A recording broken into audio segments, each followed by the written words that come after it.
Hello and welcome. आप देख रहे हैं गुड रिटर्न्स। मैं हूं आपके साथ अरुणिमा द्विवेदी।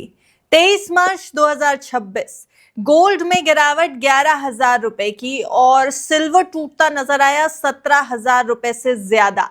अब सिल्वर और गोल्ड ऐसे एसेट क्लासेस जो जनरली वॉर में या क्राइसिस की सिचुएशन में सेफ हेवन माने जाते हैं, वहां पर निवेशकों ने पिछले कुछ सालों में जितना कुछ कमाया है वो सब कुछ गंवाता हुआ नजर आ रहा है इस समय।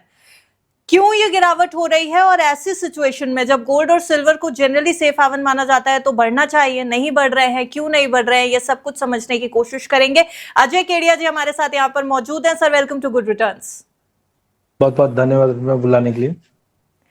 सर बहुत ज्यादा पैनिक क्रिएट हो गया है। मार्केट तो मार्केट, सेफ हेवन एसेट्स भी अब गिरेंगे।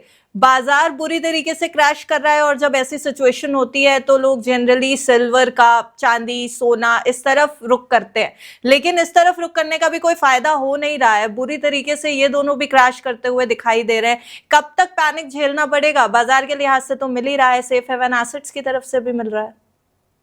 देखिए, नवरात्रों के शुभ अवसर है और सामने रामनवमी भी है, तो इच्छा तो यही रहती थी कि भाव में थोड़ी कमी आए तो हम लेने के लिए अच्छा रहे, क्योंकि अब से सीजन स्टार्ट हुआ है। लेकिन जिस ढंग से थोड़ी की जगह पे अगर हम देखें तो मैं अभी जस्ट डेटा ही देख रहा था। जनवरी का जो हाई लगा था सोने का वो लगा था करीबन 1,80,000 का, और जी। आज का जो लो लगा है वो लगभग लगा है करीबन 1,29,500 का। लगभग 28% की गिरावट मात्र 55 दिनों में हमने सोने में आते हुए देखी है। और यही हाल चांदी का रहा है कि 55 दिनों के अंदर अंदर चांदी तो इवन 52% की गिरावट दिखा रहा है।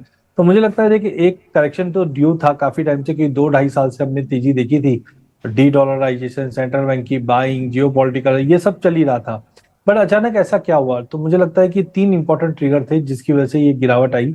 एक, प्रॉफिट बुकिंग। जनवरी में हमने शो भी किया था जहां पे मैंने बताया था ब्लूमबर्ग कमोडिटी इंडेक्स में 10 बिलियन का फंड निकलता हुआ दिखाई देगा, जिसके चलते मार्केट में प्रॉफिट बुकिंग होगी, क्योंकि मायने रखता है। दूसरा क्या, ईटीएफ है, यहाँ पे चंचल पैसा रहता है। जब रिटर्न बनता है या दूसरे एसेट क्लास में जाता है तो इमीडिएटली हम देखते हैं इसका एक्शन आना दिखाई देता है। तीसरा, अगर हम देखें तो डॉलर इंडेक्स के अंदर हमने एक रिकवरी आते हुए देखी है। तो as of now dollar index में जिस ढंग से रिकवरी बनी हुई है, ये कहीं ना कहीं एज ऑफ नाउ मुझे लगता है कि तेजी का रुख जो था वो थमाता हुआ दिखाई दे रहा है, क्योंकि जब कंसर्न्स होते हैं तो कहीं ना कहीं हम देखते हैं कि कच्चे तेल की बाइंग के लिए कहीं ना कहीं डॉलर का रिक्वायरमेंट है। तो डॉलर जो 95-96 हुआ करता था वो अब कहीं ना कहीं 100 के ऊपर आ चुका है।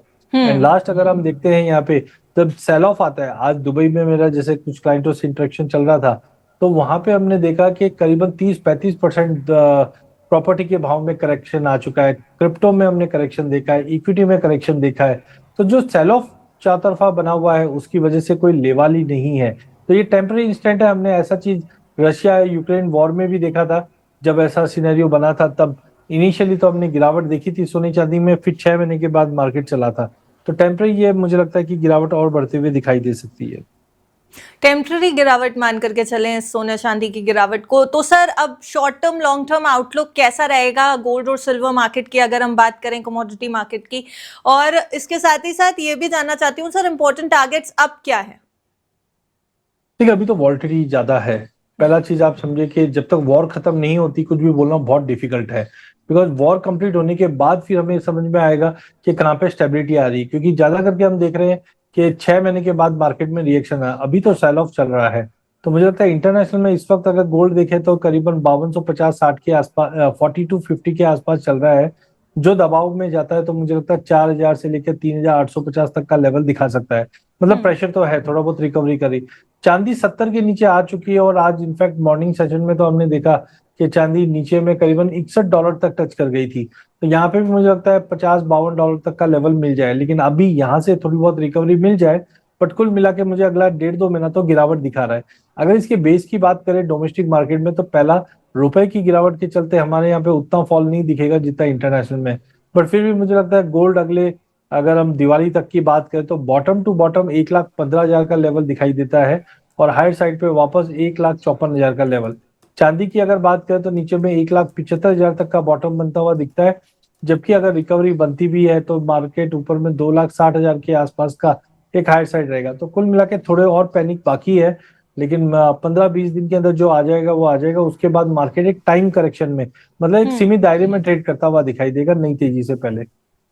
जी सर, फिर सवाल ये कि खरीदारी करने के लिए सही समय है क्या, निवेशकों और खरीदारों दोनों के लिहाज से? जो कंज्यूमर्स हैं उनके लिहाज से भी पूछ रही हूँ और निवेशकों के लिहाज से भी पूछ रही हूँ, क्या एसेट क्लासेस में अभी खरीदारी की जा सकती है, सही समय है?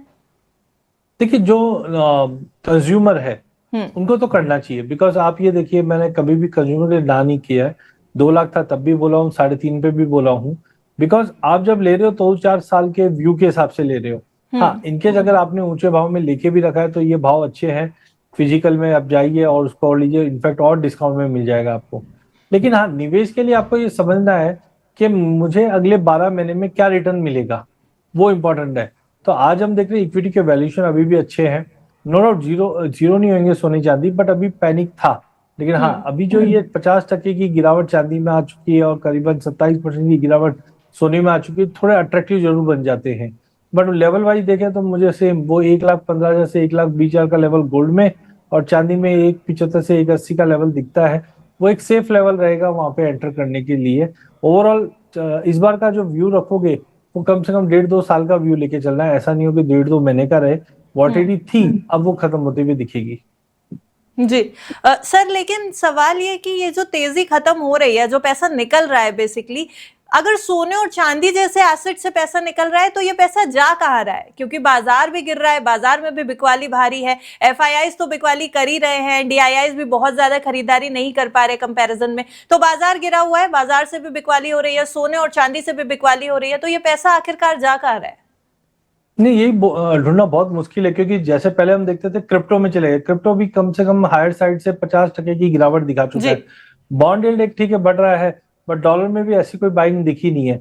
तो मुझे लगता है कि थोड़ा सा ऐसा लग रहा है कि सिट ऑन कैश, मतलब कैश लेके बैठे रहो, अनसर्टेनिटी का वेट करो, खत्म होती है या कम होती है तब पोजिशन बनाए। तो मुझे लगता है काफी जिन फ्रेंड से बात होती है तो वो बोलते हैं कैश पे हम बैठे हैं क्योंकि मार्केट में अनसर्टेनिटी ज्यादा है इस वक्त। तो आई थिंक थोड़ा सा वेट करना चाहिए, जून के बियॉन्ड क्लैरिटी ज्यादा मिलेगी क्या हो रहा है ईरान में या मिडिल ईस्ट में, और काफी हद तक रिलैक्सेशन आएगा, बट वो जून लग जाएगा। जी, और आखिरी सवाल भी मेरा सर यही था आपसे कि सच में क्या इस समय कैश निकाल लेना एक बेहतर स्ट्रैटेजी हो सकती है? देखिए, कैश निकालना एक बेहतर स्ट्रेटेजी तो नहीं बोल सकते। देखिए, एक चीज आप समझिए, जब सबको मार लग रही है तो अपने को भी लगेगी जरूर। कैश एक सिंबल नहीं है, आपके बाकी काफी अपॉर्चुनिटीज होती है, जैसे आर्बिट्रेज फंड होते हैं या अगर आप लिक्विड फंड है वहां पे आप लगा दीजिए। टाइमिंग ये सोने में गिरावट है, बट लॉन्ग टर्म अच्छा ही है। तो मुझे लगता है इसको अच्छे से इंटीग्रेट करने के लिए आपको एसआईपी का उपयोग करना चाहिए। हर महीने छोटा छोटा अमाउंट अगर आप अगले 6 महीने में 8 महीने में अगर डिप्लॉय कर देते हैं तो रिटर्न्स अच्छे भी बनेंगे और प्राइसिंग भी अच्छी मिलेगी। तो आई थिंक एसआईपी के द्वारा गोल्ड सिल्वर में एंटर कीजिए, प्लस लॉन्ग टर्म व्यू रखिए कम से कम 1.5-2 साल का, तो आपको रिटर्न दिखता हुआ दिखाई देगा। थैंक यू अजय सर हमारे साथ जुड़ने के लिए। बहुत पैनिक क्रिएटेड है इस समय एसेट मार्केट में, इस गोल्ड और सिल्वर के प्राइसेस के क्रैश को लेकर के, लेकिन मुझे लगता है कि काफी कुछ क्लैरिटी मिल जाएगी कि किस तरीके से निवेश करना चाहिए, और अगर आप एक कंज्यूमर हैं तो आपके लिए शायद बेहतर मौका हो सकता है, लेकिन फाइनेंशियल एडवाइजर की राय के साथ। सर, आपको भी कोई डिस्क्लेमर देना है तो प्लीज दे दें। बिल्कुल, मैं आज हमने बात की जो एमसीएक्स पे ट्रेडेड है, मेरी पर्सनल कोई पोजीशन नहीं, बट मेरी क्लाइंटों की हो सकती है। सेकेंडली, जब भी आप निवेश करते हैं कमोडिटी में ध्यान रखिए, स्टॉप लॉस लगा के कीजिए, और secondly SEBI registered financial advisor की सलाह लेकर ही काम कीजिए। Thank you sir. बहुत बहुत धन्यवाद।